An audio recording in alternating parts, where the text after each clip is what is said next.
ready to go. Okay. Good morning, everybody, and welcome back. Today we're going to work on a lawnmower that runs really nice. It sounds great, but it doesn't start real well. It takes 3 or 4 pulls to start it every time, and then it starts and runs like it's happy. But if you turn it off, then it still takes a couple of pulls to start it again, even when it's warmed up. So let's get into it. And for all you new people out there, don't forget to subscribe and hit the like button. It's free, and we appreciate it. So let's get to it.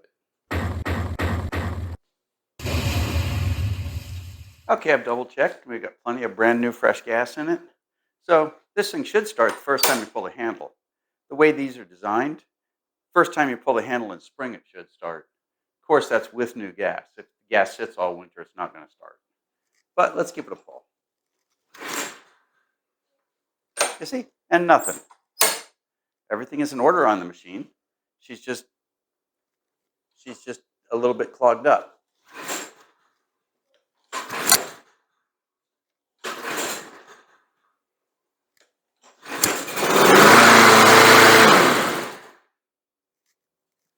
So there's two things that can cause that to happen. You can see after a few pulls she does start, and she runs really good. So let's get to work and straighten this up so it will start the first time. Okay, doing a project like this, the first thing you want to do is get all your tools together. And for me, I always have a magnet to keep all my assorted screws on. That way they don't get lost later. And I know I'm going to need something to hold the fuel line, to take the fuel line off, and the box of sockets, or the box of bits for the screw gun.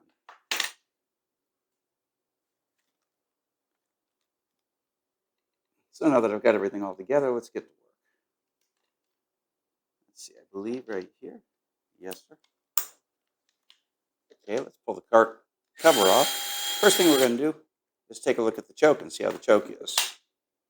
Because it's entirely possible that the choke flap is sticking and it's just not choking it. I don't think that's going to be the case, though.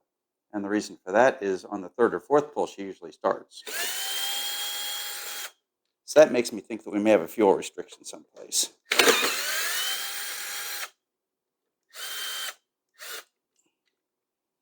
Now, since this has got the auto choke, handy magnet to keep that stuff on.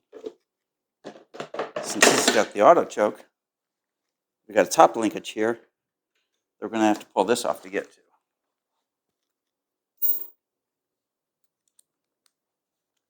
This doesn't have the normal screws in it. That tells me there's probably been fingers on this along the way. There we go. And here's our auto choke. And that all appears to be in order. So I don't think that's the problem. So the next thing we're going to do is move over to the jets. So let's go ahead and pinch off the carburetor fuel line. This is a good little motor. This thing runs really good. It sounds nice. It just doesn't start well.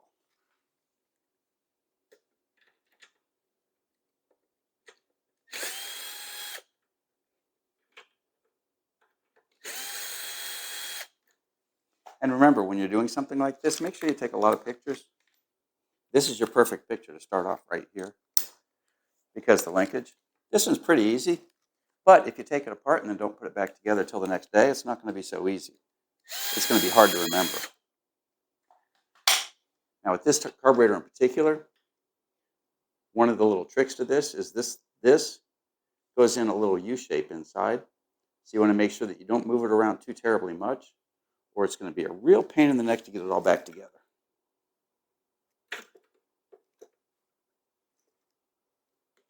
So we'll leave that right there. Now let's pull the linkage off the carburetor up. First we have to take the fuel line off. Now you'll get a couple of drips of gas. We've got it pinched off here, so that's no worries.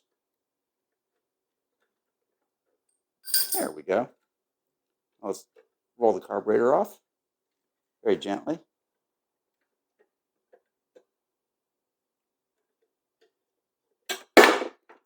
And make note of this because when you put it back together, the first thing you're going to do is put the carburetor back on the linkage and slide it in place and then put this back over it. And if you do it in that order, it's real easy. If you try to change the order you're doing it, it's going to be very difficult. So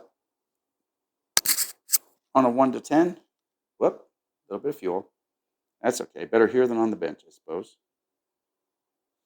On a 1 to 10, this carburetor actually looks like about an 8. She looks like she's in good shape.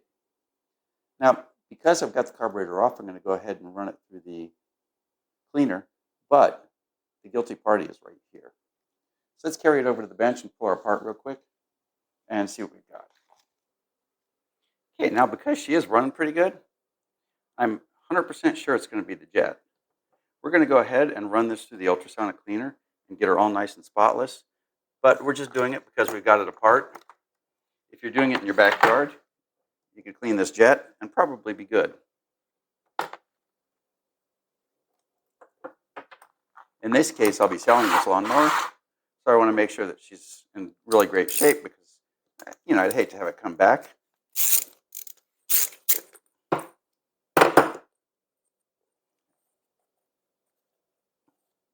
Okay, let's get in here.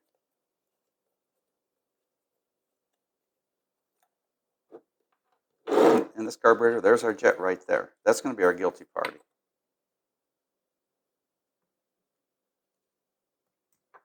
Huh. And look what we found inside the float bowl. I can't say I've ever seen anything like that.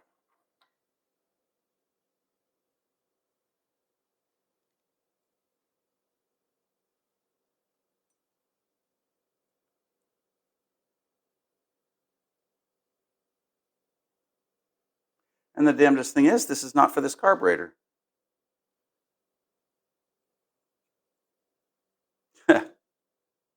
Wow.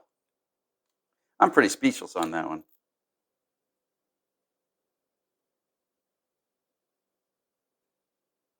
Oh, there she is. Thought I lost my needle for a minute there. Okay, now we're going to take a minute and I'm going to run this. I'll run the cover through just to make her look nice. I'm going to run this to the ultrasonic. And again, this is a step I'm doing because I plan to resell this. It's not a necessity. I just want to make sure everything in here is perfectly clean.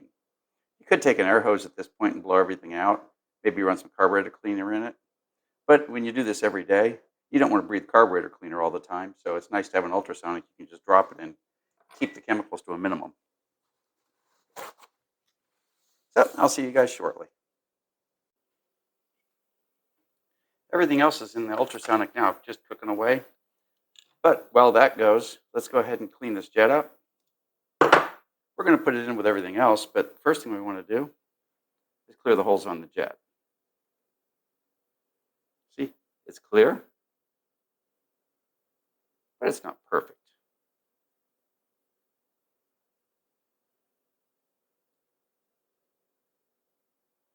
This is Christmas wire, the stuff that, or floral wire, I guess. And I found that this is a perfect size wire to keep around to clean jets out.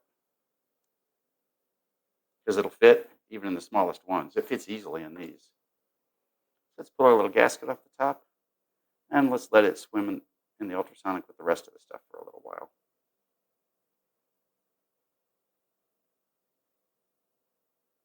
Since I don't have a rebuild kit, we want to save that gasket.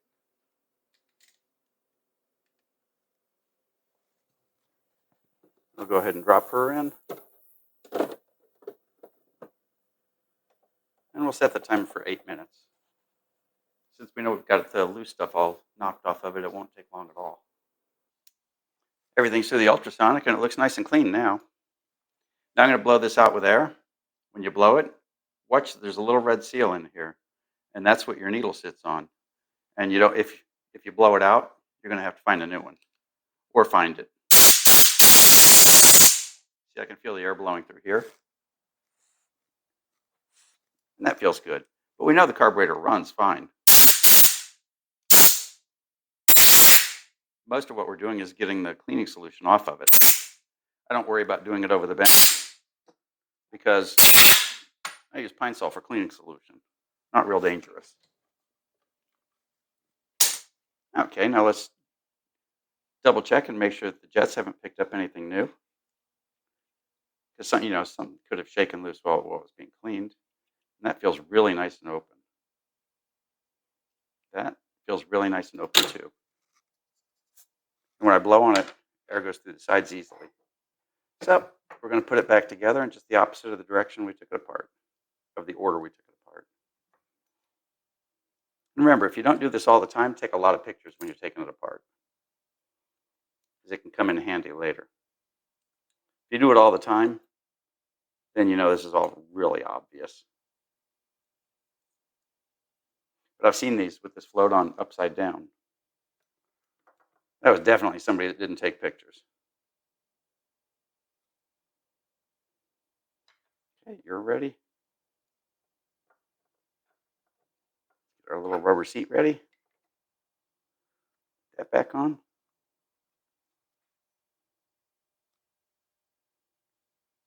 Okay, she looks like she's seated in pretty good now. Let's get the bolt back on.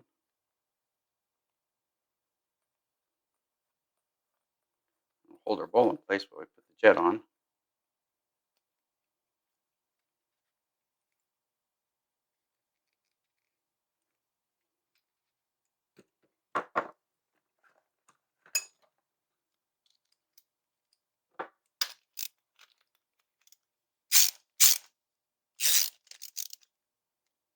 What is this? I think it's a 1/2 inch.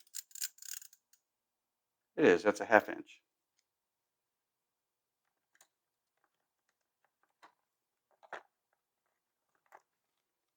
Now this is ready to go. Let's go put her back on the engine and see if she starts the first time like I said she would.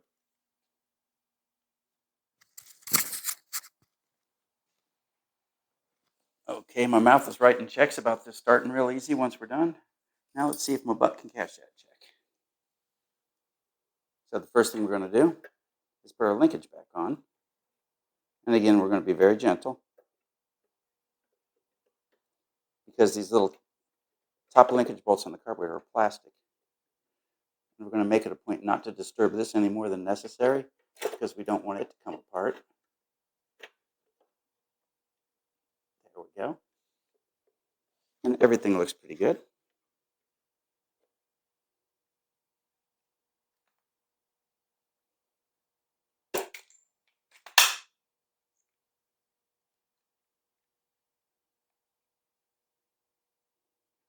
I'm using a variable speed screw gun with a magnetic tip. So that way, when I tighten it, I can do it very slowly. And if the threads aren't aligned just perfectly, I'll realize it and it won't try to force new threads on it.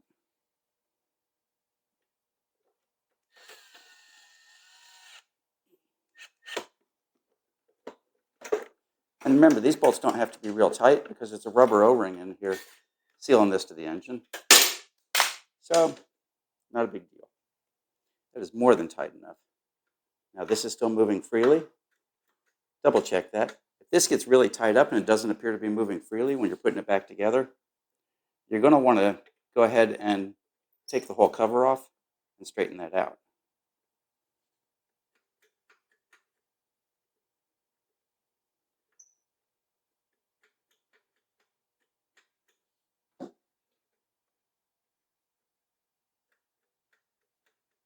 You can see there's not a whole lot of motion there.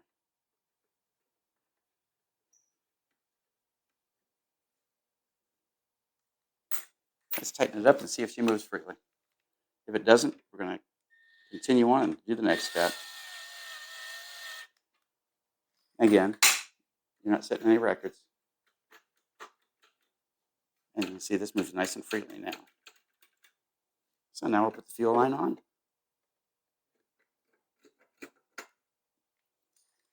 Get our clamp back in place.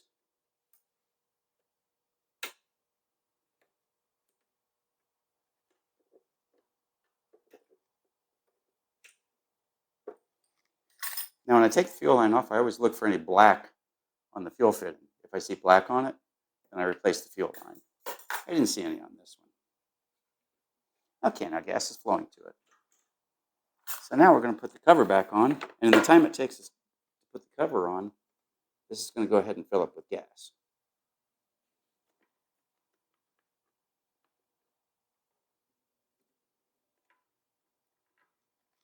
These are definitely not the right cover bolts, but they look good enough.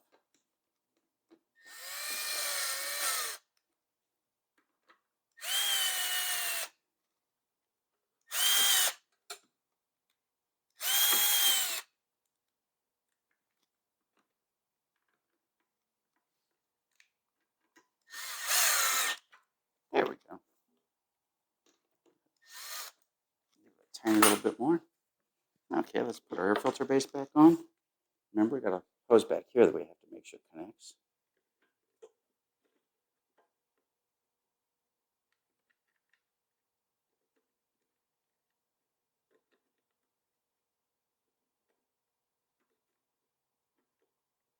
There you go, there's one.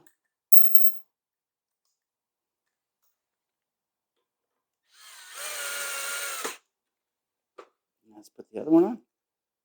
And put the air filter back on, and she should be good to go.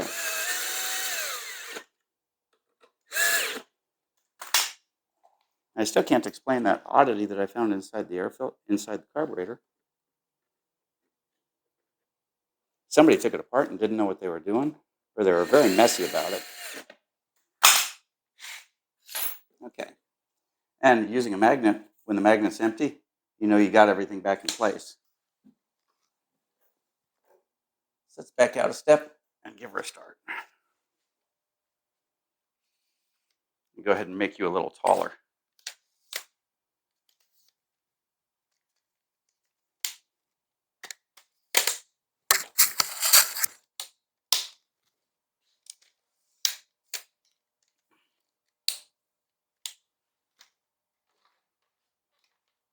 I'm going to go ahead and run the video clear through me adjusting the tripod so that you can see it was first pull. It obviously did not have that in it before. Okay, let's assume that we've had time for the gas to fill up the carburetor, and let's give it a run.